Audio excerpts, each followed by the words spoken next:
And the rest of us here in New York, it's still here. This comes after an article that said the exact opposite, saying that New York City, dead forever. Comedy club owner and former hedge fund manager James Altucher publishing that essay in the New York Post saying that. So joining us now is Nolan Gray, contributor for City Lab and a former city planner for New York City.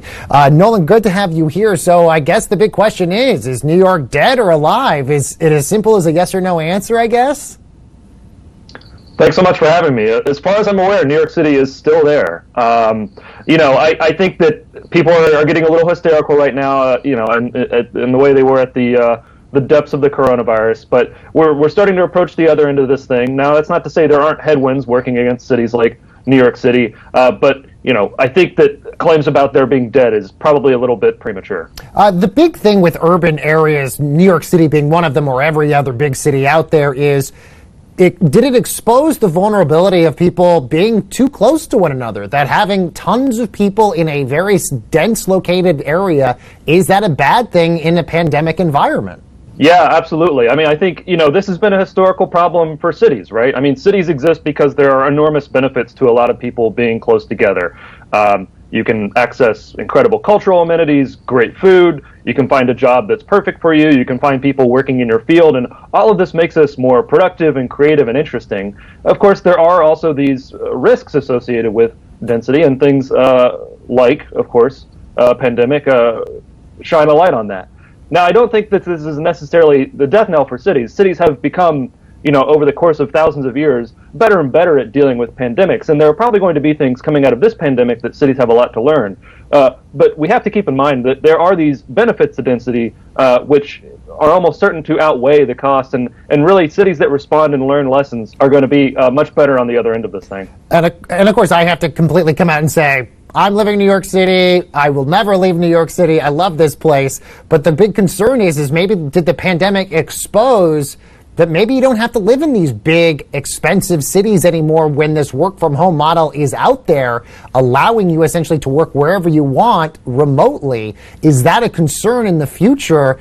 And will we see basically less people move to cities as a result of that? Right. Well, I think New York is lucky to have a lot of people like you who are standing by New York through thick and thin. I mean, I think this is what helped New York a lot through rough decades like the 1970s and 80s. But your point about remote work is really important. I mean, before the pandemic, about 5% of the labor force was working remotely. Right now, about 42% of the labor force is working remotely. And there's a big question about how much of that's going to remain permanent. I think the most likely scenario is that more people have greater flexibility, so they have the option. But I would expect the norm to go back to being you're in the office most of the week. Leave policies might be a little bit more relaxed for certain employees or for maybe working from home 1 or 2 days of the week. But there are still these benefits to being in the office. I mean, I don't know about you, but I've been on Slack and I've been talking with friends and colleagues over Zoom, and it's incredibly valuable to have during a pandemic. But in many ways, it doesn't compare to a face-to-face conversation or sharing ideas over a beer or a cup of coffee in person. Such a good point. I mean, think of how much money happy hours or random drinks with somebody that you just met or connected with on LinkedIn, all those things that we've kind of lost or taken for granted over the years.